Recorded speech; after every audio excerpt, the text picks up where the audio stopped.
And Doug Hartline, the Vice Chancellor for Research and the Dean of the Grad School here.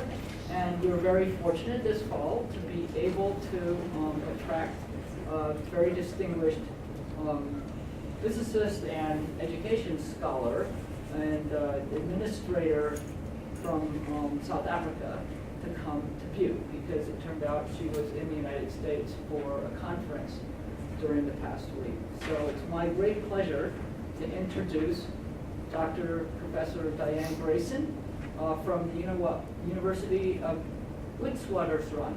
Witwatersrand. Anyway, so I do speak German, so I normally pronounce it W-like-a-B. And who's going to talk about ways to help underprepared students succeed, particularly in STEM majors, where she has had a huge impact previously in her career. So please join me in welcoming Diane. Thank you. Thank you. So before I give my presentation, I thought I'd just show you a slide of my university. University of the Witwatersrand is a large urban university in Johannesburg. We have approximately 38,000 students, 25,000 undergraduate, and about 13,000 postgraduates. Engineering is one of our big areas. That's a photograph of our mining engineering building. Although we have engineering buildings all over the campus, the university actually started out as a school of mines. You'll probably know that Johannesburg was established because gold was found in the area. And so that's its history, and mining engineering is still a big area for us. But we have lots of other engineering programs as well, and science, medicine, humanities, and commerce, law, and management. So that's my plug for my university. And let me now put up my presentation. Okay. So,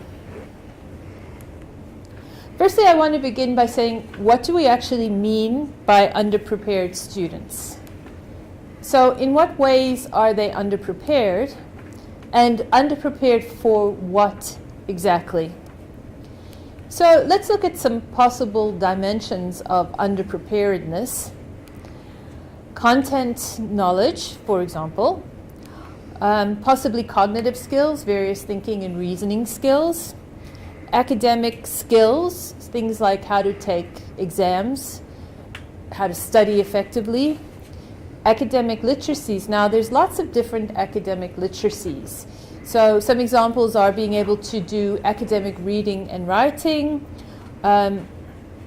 information literacy, not just being able to Google around on the internet, but being able to actually identify valid information sources.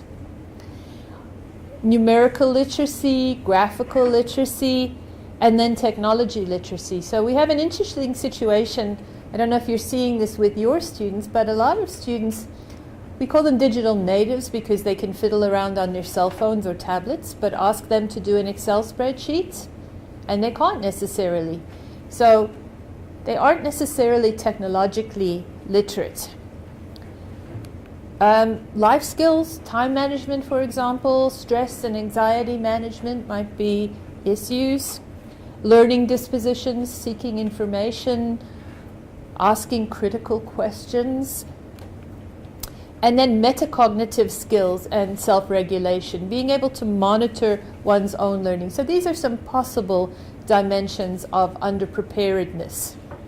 But before I continue, our students have changed in the past couple of decades. Those of you who have been around teaching for a couple of decades may have seen this.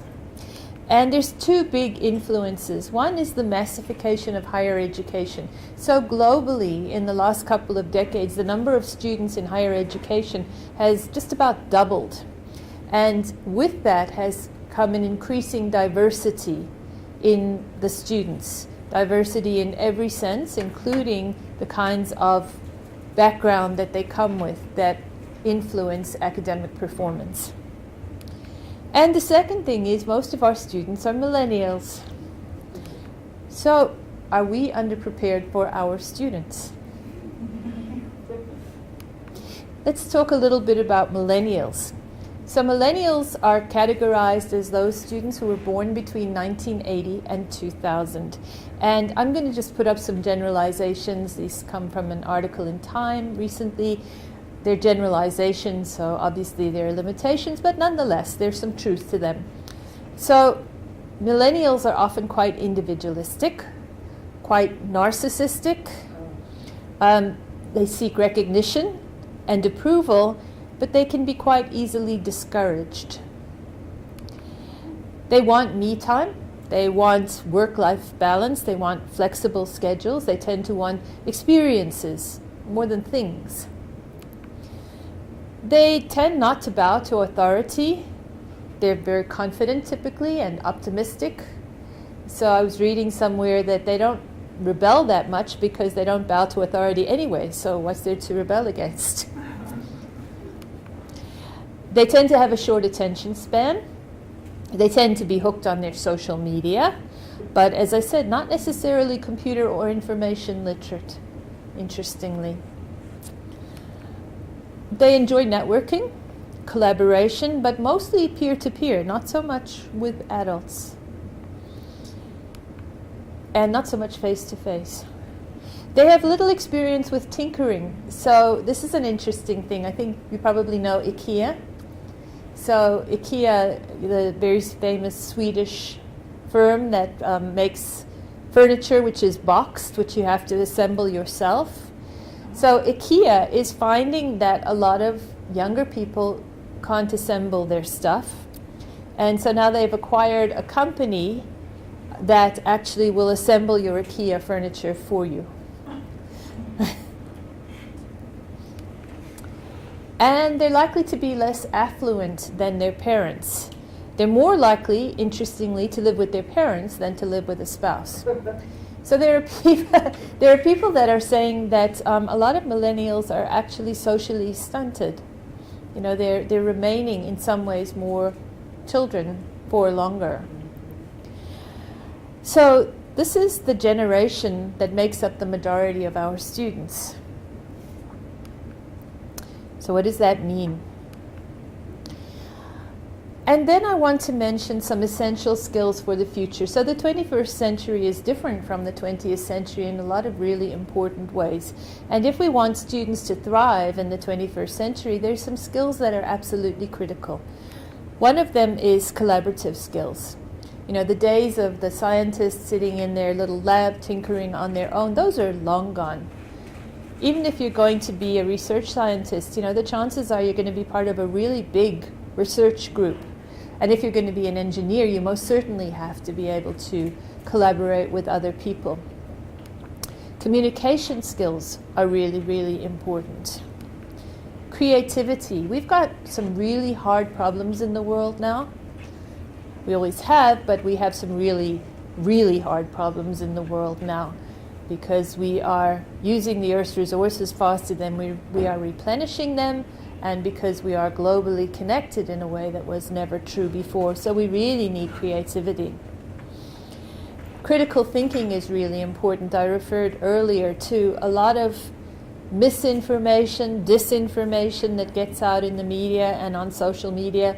We really need our students to be able to critically analyze what they hear and see and read in order to determine what is true and what is just plain lies. Now, these four skills together are often called 21st century skills, and they're going to be critical for any graduate who is going to be able to function and thrive in the 21st century. But there are some other skills that are really important. History and philosophy of science is really important because it's related to being able to identify where does knowledge come from? What do we consider to be knowledge? And understand that knowledge, scientific knowledge particularly, changes. It changes over time. It changes as our models change. It changes as our measurement tools change. It's not something that came down from heaven on stone tablets. And it is influenced by culture, economics, political climates, and so on. Lifelong learning skills. So the gurus who do this futurist thinking say that today's graduates will have at least 5 distinct careers in their lifetime. I'm not talking about jobs, I'm talking about careers. And that there is new information being created and there are new fields being created. So it's really important for our graduates to have lifelong learning skills. A global consciousness. We cannot live in a place where people think that what I do here doesn't affect what happens in the rest of the world. We are globally interconnected. Entrepreneurship, because a lot of today's graduates cannot expect to get employment created by somebody else. A lot of today's graduates are going to have to create jobs for themselves and possibly for others. So entrepreneurship is really important. And then interdisciplinarity, because the boundaries between our historical disciplines are getting blurred and new interdisciplinary structures and fields are being created all the time. There's a really nice example of interdisciplinarity. Did any of you see the film Interplanetary? Did you see it? It was out a few years ago. So it was a fabulous film, and it was about life on Earth has become threatened because we've kind of messed up the planet, and so there are people going out to explore other possible places where human beings could live. And so at one point, this astronaut goes through a black hole. Now, there was a scientific advisor to this film, Kip Thorne, who's a very well-known theoretical physicist. And the computer graphics people, who have much more powerful computers than scientists can afford, worked with this theoretical physicist. He gave them the equations, they put them in, they developed visualizations of what it would look like to get near a black hole. And in the process, apart from making a beautiful film, they actually learned a whole lot new physics. So that's a really interesting, quite creative example of interdisciplinarity. And they've published papers about that. Okay, a few general points. Most students struggle with the transition from high school to college. Things like the pace, the volume of work, the relative freedom, relatively little feedback, lack of individual attention that students get, and higher level of cognitive engagement. So this is not just an underprepared student's problem. This is a problem for most students to some degree or other. Many, and I want to say maybe most students, enter college without the adequate level of competence in a variety of academic literacies, life skills, and self-regulation. And the needs of underprepared students are not generally qualitatively different from mainstream students. They tend to be quantitatively different, but not usually qualitatively different. Students don't do voluntary. If you want students to attend some kind of support or development initiative, you cannot make it voluntary. It needs to be scheduled. Often it needs to be credit-bearing. I don't know if you guys have a first-year experience seminar or first-year experience course. That's something that quite a lot of universities are doing. So a lot of the life skills and academic literacies are integrated into that kind of course. If you're not familiar with that concept, the University of South Carolina has a national resource center for first-year experience with lots of good resources. And then the classroom needs to be the main site for support. So it's fine to have, extra support efforts on the side, but the majority of the support needs to happen in the classroom. And particularly if you have commuter students. Commuter students tend not to be on campus when they're not in class. So that needs to be the focus. Okay, I want to give you a couple of examples of how some of these issues were addressed in a program that I was involved in developing a few years ago at the University of Pretoria. It was called the Engineering Augmented Degree Program. So this was a program for students who were not really at the level where they would cope with mainstream engineering courses without some kind of assistance. And there were a few design principles that we used to guide the development of this program. So the first thing is that we needed to explicitly support students in making that transition from high school to university. We need to maintain high student workload. So it's easy to imagine that, oh, these students are underprepared, so we must give them less work. But if you give them less work, then when the workload increases, they'll bomb. So it's really important that the workload is high. Now, by workload, I don't mean how much material they have to cover. I mean how much time they have to spend on task. The third principle is to increase the volume of work over time. So therefore, the amount of work, the amount of new content was lower than for the mainstream for a while, but the depth of engagement was higher so that the workload was high. And then decrease the support over time. So in a picture, this is, and then begin with the familiar subject. So in our system, the mainstream students in first year engineering would do some engineering subjects. They would do engineering drawing and they would do engineering mechanics, but we didn't do those at the beginning for these students. Excuse me. So this is what it looks like visually. The engineering program is normally 4 years, but we structured the curriculum to take 5 years. Sorry. So everything was credit bearing over the 5 years. So, excuse me, sorry. And so what we did is we spread the first 2 years over 3. And then years 4 and 5, they would join the mainstream and they were up to speed. So at the beginning, there's a lot of support. In year 1, it decreases. The volume of work is less in year 1 and then increases. So this is what it looks like in terms of the actual courses that they took. So the purple are mainstream courses, and the yellow are developmental courses. I'll talk in a minute by what I mean by developmental courses. Not remedial courses, developmental courses. So you can see in the first year there are few mainstream and quite a lot of developmental. By year 3, there are no developmental, but the course load is lighter. And then years 4 and 5, it's a full load. So what do I mean by developmental modules? Well, these are modules that were designed to help students acquire the behaviors that successful students need to succeed. And one of those is come to class. So attendance was compulsory. Weekly assignments. So one of the things that a lot of students struggle with at college is they don't get enough feedback to know how they're doing. And you need that to help develop the metacognitive skills of being able to assess your own understanding. You need feedback for a while. So weekly assignments are really helpful.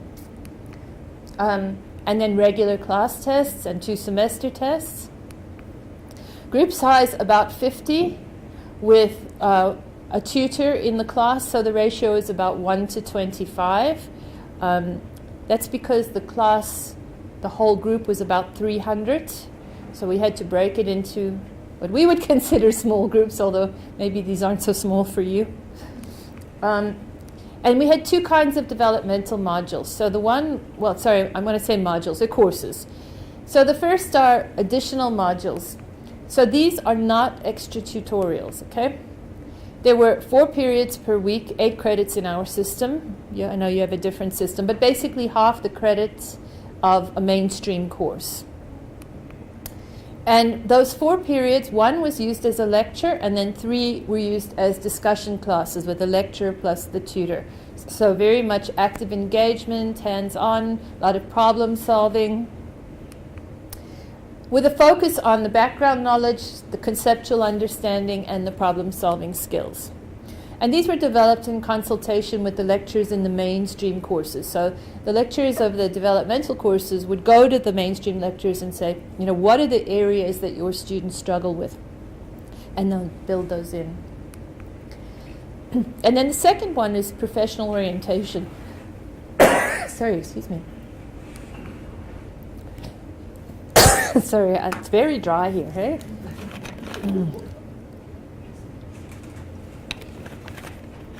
Okay. Professional orientation, 6 periods a week, focused on skills, contextualized within engineering. Project-based, taught by a multidisciplinary team. And this is what it looked like. So everything was focused on projects. And within the context of the projects, various skills were developed. The communication, the academic, the life skills, the IT, the technology, and professional attributes, but all in an engineering context. So they had a project called Go Green, where they looked at some aspect of sustainable development. They had a project where they had to build a crane out of Lego and see whose crane could lift the heaviest load. And there were several, I think there were 6 or 8 projects during the course of the year. And they would learn how to do spreadsheets, and they would learn how to use PowerPoint, and they would learn how to do time management, and they would learn how to do goal setting and all of that within the context of engineering.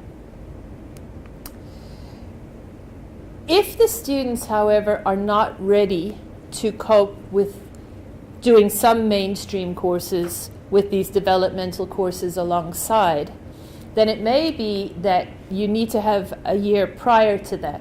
So what I just showed you is for students who are not very underprepared. But if you have students who are very underprepared, then they're not going to cope with doing the mainstream courses even with support. And then you need something before that. So then you can offer developmental courses prior to the mainstream, which would then be more extensive. But it's really important to contextualize the developmental knowledge, including the maths and the English, as well as the academic literacies and skills within the intended discipline area. It shouldn't be just standalone generic skills or generic English or whatever. It really needs to be contextualized within the intended discipline. So for those of you who are working at that kind of foundation level, and I know that a lot of community colleges teach this math sequence that's just kind of a standard, I don't know, algebra, pre-algebra, whatever. I want to, if you're not familiar with it already, I want to just mention to you this Quantways and Statways, which was being developed at Carnegie, Maths Pathways, which is a whole lot faster and a whole lot more integrated in terms of developing the fundamental math skills. So you might know it already. Okay, I want to now talk about a few important concepts, broad concepts that help underprepared students to succeed. So one of the really important concepts is identity and sense of inclusion. This is important for all students. It's particularly important for first-generation students who may feel like imposters. You might have heard of imposter syndrome. It's like, what am I doing here? Thinking I can be an engineer or thinking I can be a scientist. So developing identity and sense of inclusion is really critical. Now, students obviously have multiple identities. We all do. Tinto, you might be familiar with his work, Vincent Tinto's work on student persistence, and he identified social and academic inclusion as absolutely critical for student persistence. But in addition to identity as a university student in general, it's really important to help students develop a professional identity. So not just I'm a student at Montana Tech, I'm an engineering student or I'm a science student. And these things, this sense of identity as a professional in a particular area contributes a lot to students' persistence and sense of belonging. That's a reference if you want it. So there are different ways, lots of different ways that we can promote social and academic inclusion, and I'm just going to give a few examples. So one of them is cooperative learning. Johnson, and Smith have done a lot of work in this area over the course of the last few decades, and Smith particularly working in engineering. So cooperative learning is not group work. Cooperative learning is a very structured approach to getting students to work together, and it has particular parameters of how to do it. But it is a way of promoting social inclusion while addressing academic tasks. It also fosters teamwork, which is one of the important 21st century skills. Student learning communities is another way of fostering social and academic inclusion. Tinto refers to this, and a number of other people. It's a fairly structured way of getting students grouped together if they take 3 or more common subjects.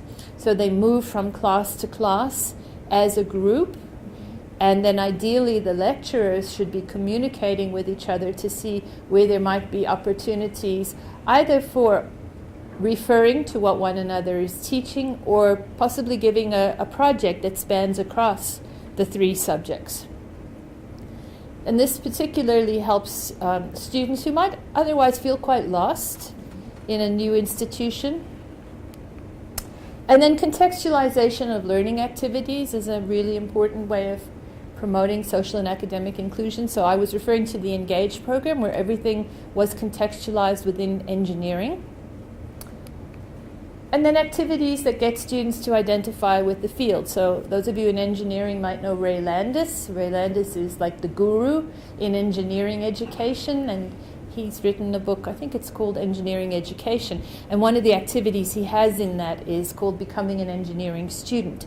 And it's a whole semester-long activity that gets students to go through a variety of activities until they get to the end of the semester, where they then have a much greater sense of what does it mean to be an engineering student, and obviously a successful engineering student.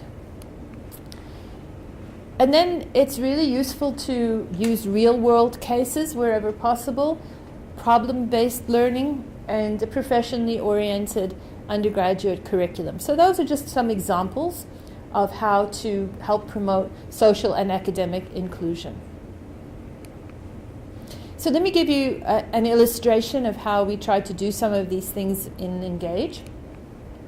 So in the student guide, we printed the Engineering Council of South Africa, the exit level outcomes. Those were printed in the student guide and handed out to the students on the first day of their program.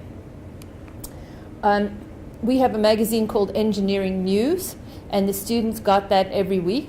It was given to them free. And all of the communication-related exercises that involved developing academic reading and writing competency were based on articles taken from Engineering News. CDIO, I don't know if you guys know this. So CDIO is an approach to engineering education that was developed at MIT. It stands for Conceive, Design, Implement, Operate. And the idea is to teach engineering students in the way that engineers actually work. So we drew on this principle and developed some specific CDIO type activities. We included project work in several of our courses, and then we required teamwork a lot.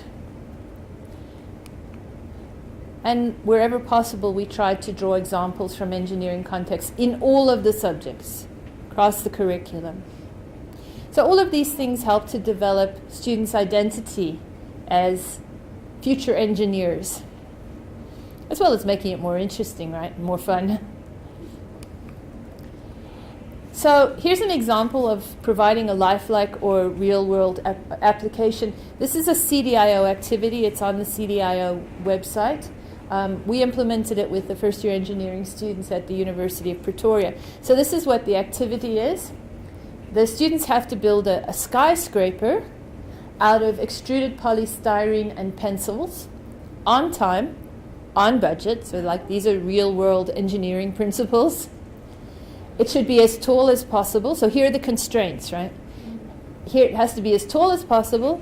It should be able to support a half-liter bottle of water and be tilted at 10 degrees without falling over. And then there's a cost. So each piece of polystyrene has a cost. You can request that they be cut into different sizes, and each cut has a cost. Each pencil and each square centimeter of land on which the thing is going to rest has a cost. So you've got a budget, you've got a certain amount of money, these are the costs of all the items, and you have a certain time to do it. So it's a nice simulated engineering activity. This was done in the first year of the Engage program in the additional physics course after we'd introduced center of mass. We had 275 students.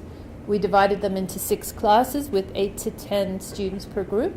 And we did it in normal classrooms, not like this, but flat classrooms. And they had 3 periods of 50 minutes each to do this task. So there's a picture of some of the students working on it. And then the assignments were marked, and the criteria we used were stability of your structure, the height, the budget, the aesthetics, the time, and how well organized you were, and then the documentation that you provided. And we found that the heterogeneous groups worked best. So it was a nice way of not only teaching the physics, teaching some basic engineering concepts, helping students start to feel some sense of identity as future engineers, work together in diverse teams. So that's an example. Okay, another important thing I want to talk about now is teaching skills. So I've referred a few times to skills. And research over the years has shown that skills taught in isolation, skills taught as skills courses, do not transfer. So it's really important that we teach subject matter and skills in an intertwined way. It's also valuable if the skills and also the concepts that are taught in one discipline can be related or reinforced to what's taught in another discipline, which means that lectures have to talk to each other so that you can actually see, where there are opportunities for students to transfer what they've learned in one context or one discipline area to another. So opportunities for transfer need to be identified. And I want to give you an example. This is a really simple one, but an example of a task that integrates skills and content. So this is a velocity versus time graph, which you would typically teach in physics. And the task that the students would be given would be to describe the motion represented in the graph in words, and then to sketch graphs of position versus time and acceleration versus time for this motion.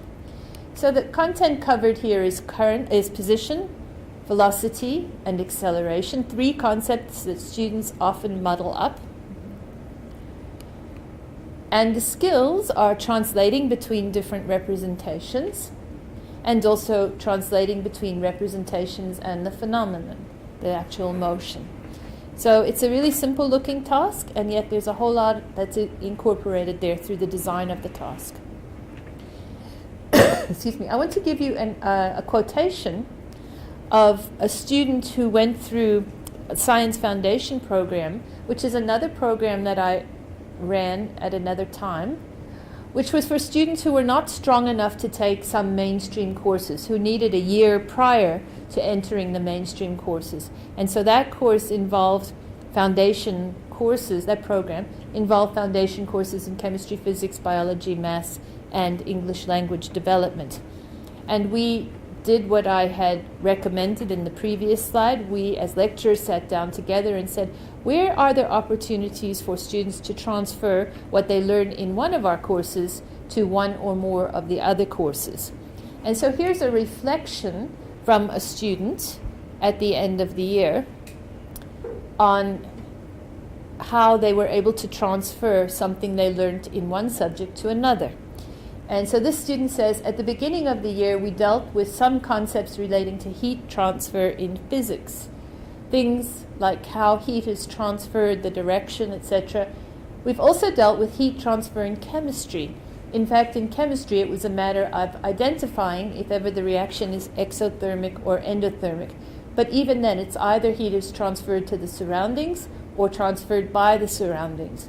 We've also dealt with heat transfer in biology, although in biology we dealt with it under the topic homeothermy.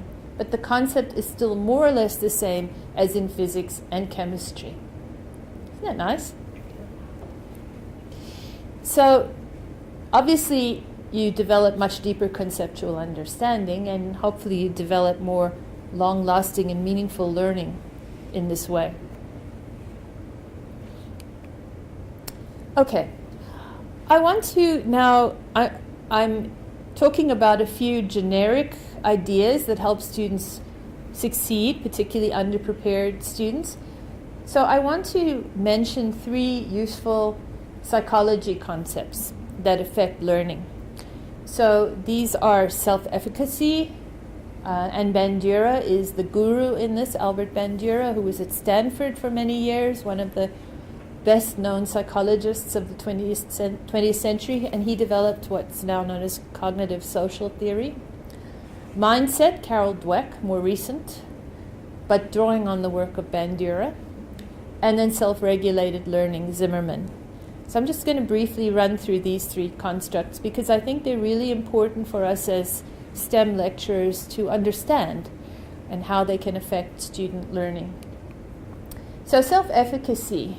This is, Bandura says, perceived self-efficacy is defined as people's beliefs about their capabilities to produce designated levels of performance that exercise influence over events that affect their lives.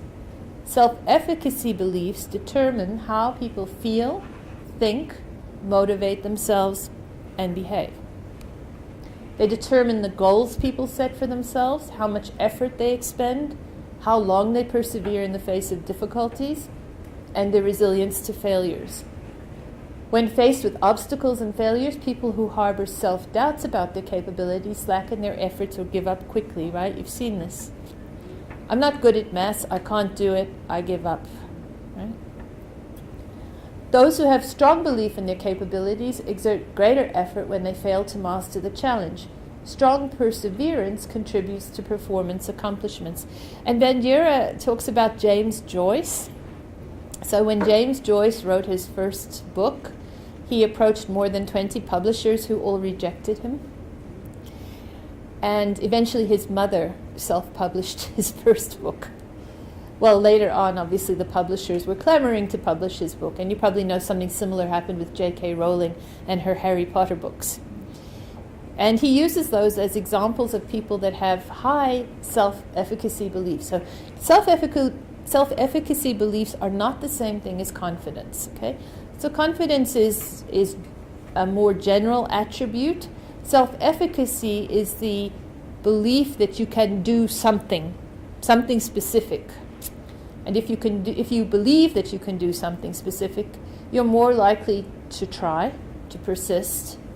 And conversely, if you don't believe you can do it, you're more likely to just give up. Now, this is really important for millennials because we know that a lot of millennials are not necessarily so good at persistence. They're more inclined to just give up. And then, interestingly, Bandura goes on to say that we shouldn't make it too easy either. So he says if people experience only easy successes, then they come to expect quick results and are easily discouraged. So a resilient sense of self-efficacy requires experience in overcoming obstacles through perseverant effort. Some setbacks and difficulties in human pursuit serve a useful purpose in teaching that success usually requires sustained effort.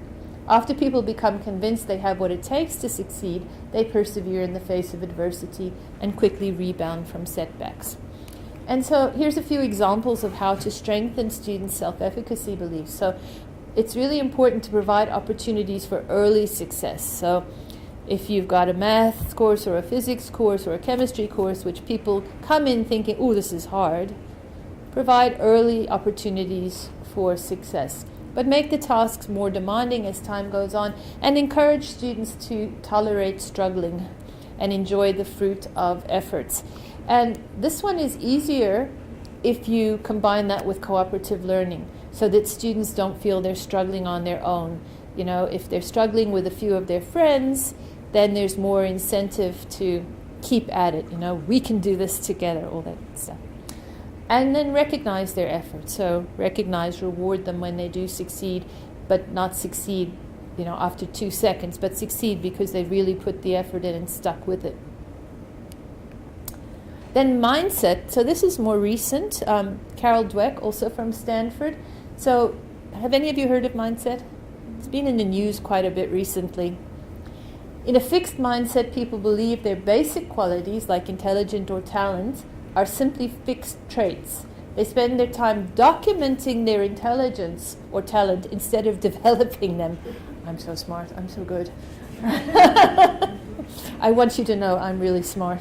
They also believe that talent alone creates success without effort. So you can see how Carol Dweck's work builds on Bandura's work. In a growth mindset, on the other hand, so the fixed mindset is the one extreme, the growth mindset is the other extreme. People believe that their most basic abilities can be developed through dedication and hard work. Brains and talent are the starting point.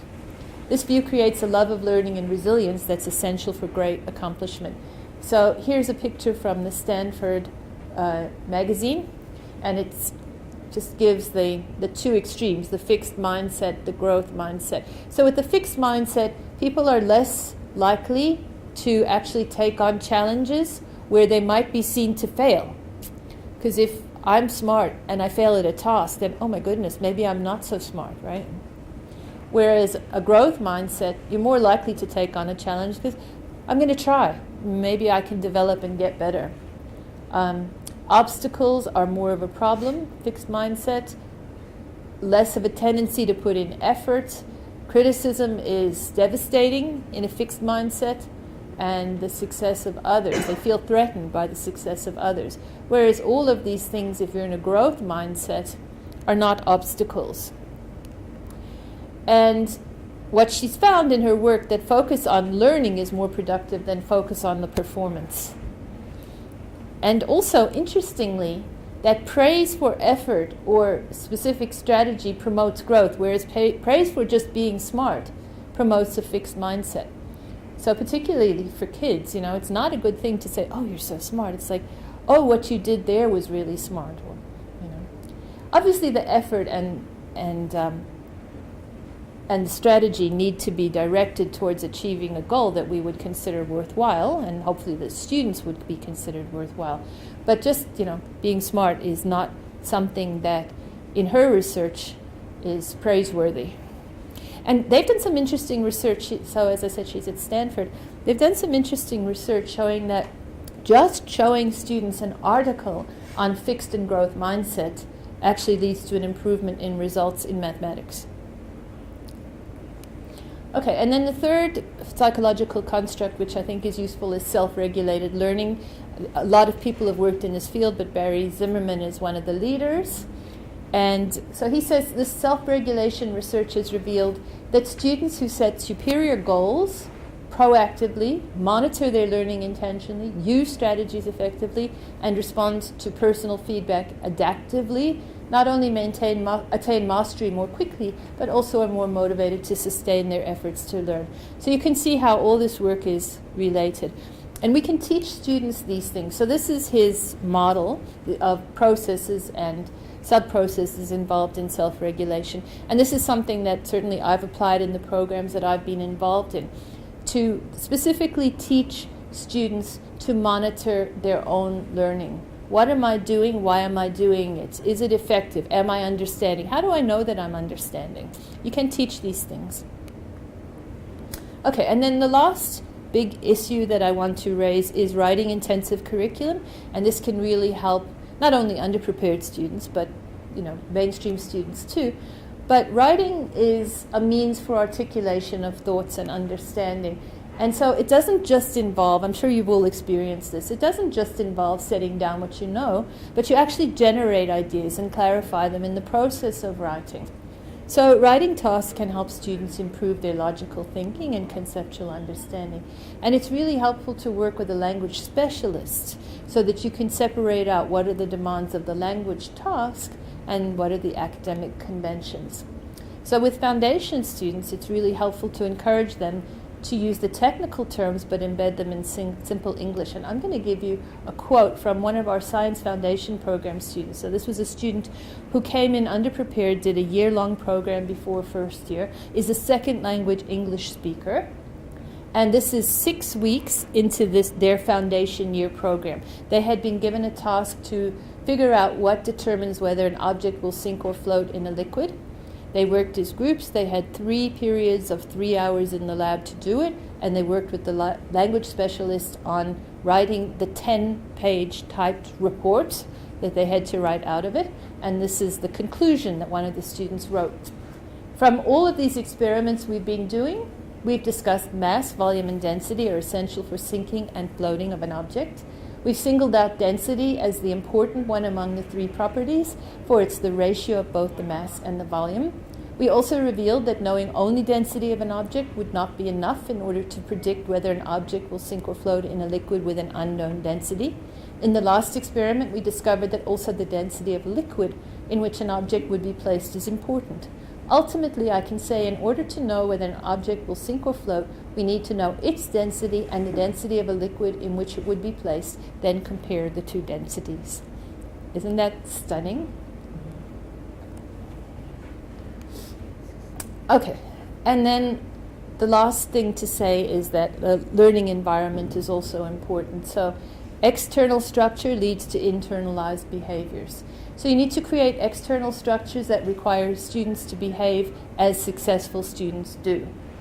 Things like I mentioned compulsory attendance earlier on, punctuality, frequent assignments, long hours of work.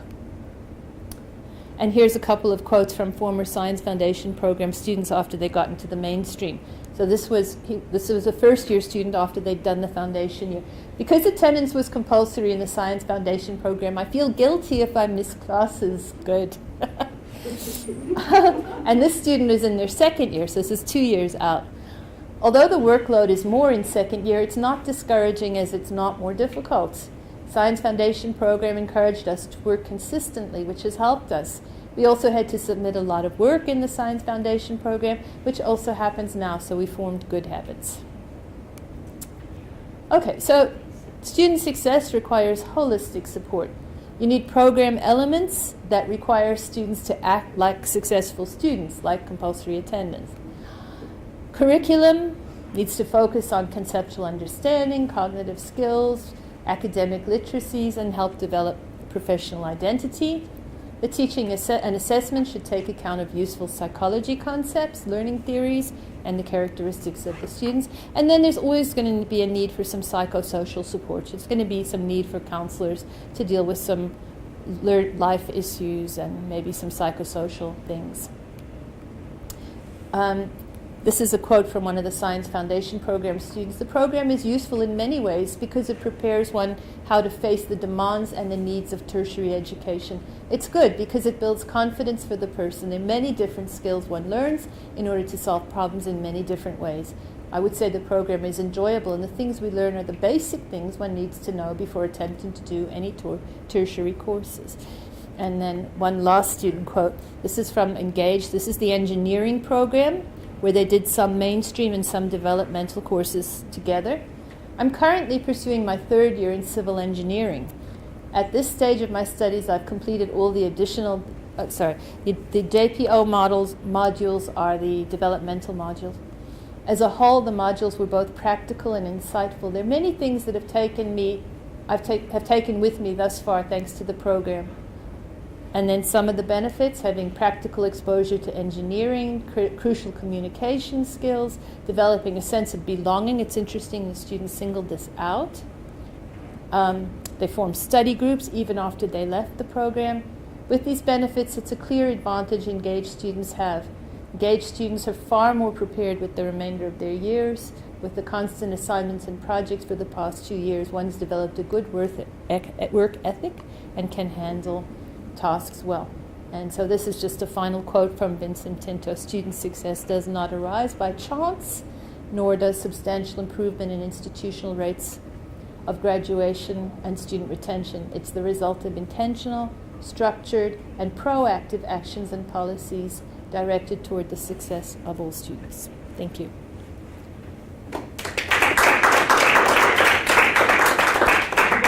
Questions, comments from your own experience?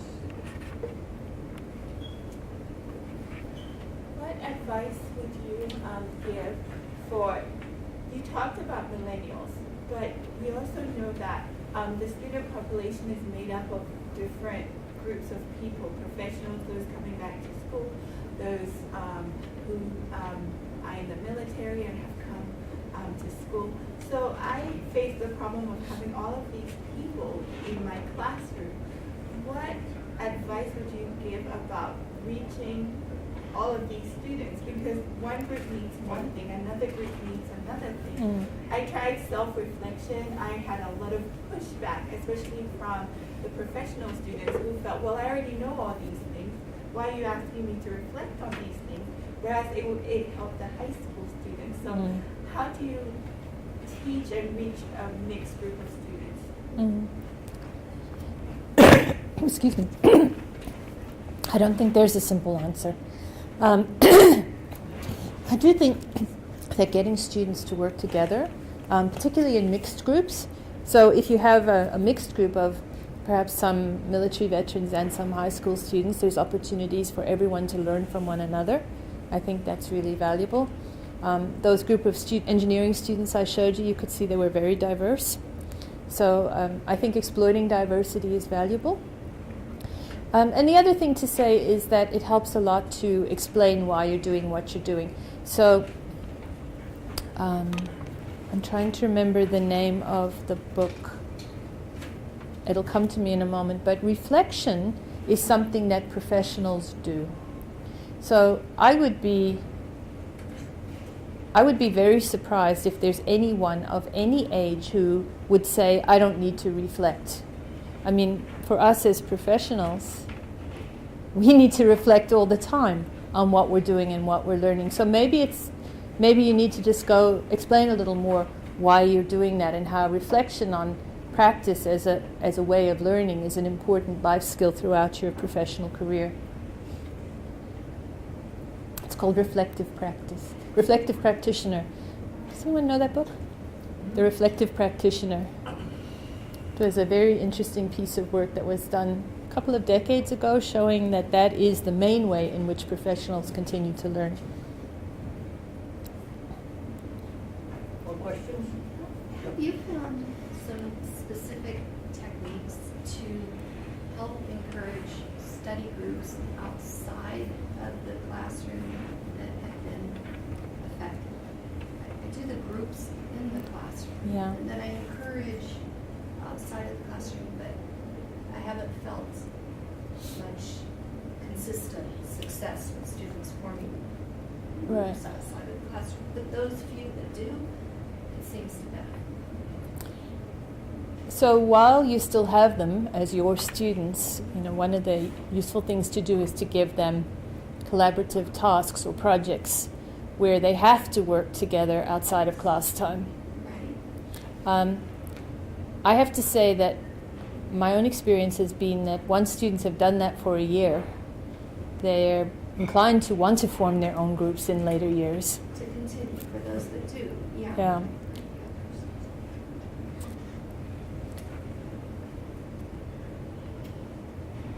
More questions? Yeah.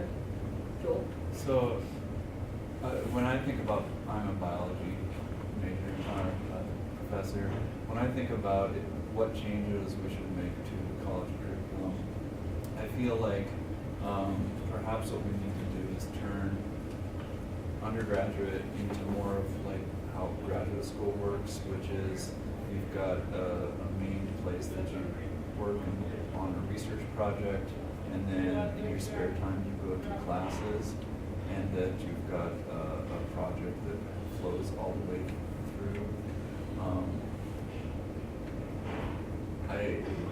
Do you feel like the ideas you're bringing up here, to me, feel like they're kind of pushing in that direction? Do you think the future of education will be more like an apprenticeship sort of a model than the straight lecture? Look, I don't think straight lectures, well, it's not that I don't think. There's a lot of research that's shown that lectures are not a very effective way of promoting learning. I think project-based learning is valuable, but if you're dealing with students who don't necessarily have all the underpinning skills to do that, then you need to do some scaffolding. So, I was showing you in the professional orientation, it's project-based, but there are a whole lot of skills that are brought in explicitly as part of the project. And similarly with the little experiment I was talking to you about, mass and volume. So you might not want to have a project that goes through, a whole year or a whole 3 or 4 years, but you can certainly make projects more of a focus. And I think there's value to that. And whether they're a semester long or a week long, I think there's value to that.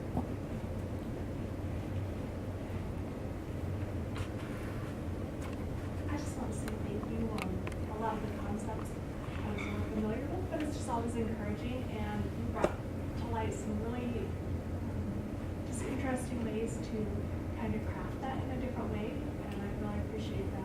Our students definitely need that. And then my second thing is your DNA visual, where you were bringing the skills into something.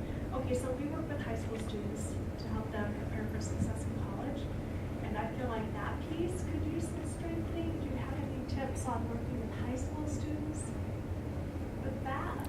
So do you work with them in enrichment activities, or in what way? Yep. They're enrichment activities. So we get them out of the 8th grade, and we have 4 years to work with them, and we try to see them once a week. Okay. And what is your intention in that time? Building those skills that they need to be successful in college, because our colleges don't have that scaffolding, and so no matter where they go to college, not needing that scaffolding their first year, hopefully already having it by then. That's a really huge question. It is. I'm sorry. I mean, I think all the things that I've been talking about are elements, are important elements, and I guess the thing would be, how would you package them? So you could, for example, package it into projects. I like that. And particularly, I mean, project-based learning has always been interesting and worthwhile, but I think for millennials particularly, projects on something that seems important to them, that seems worthwhile, is maybe a good way in. I love that. Okay. Maybe I'll ask them for some projects, or some ideas, Yeah. concepts they want to tackle. Yeah. Thank you. Okay, so let's thank Diane again. And, so she's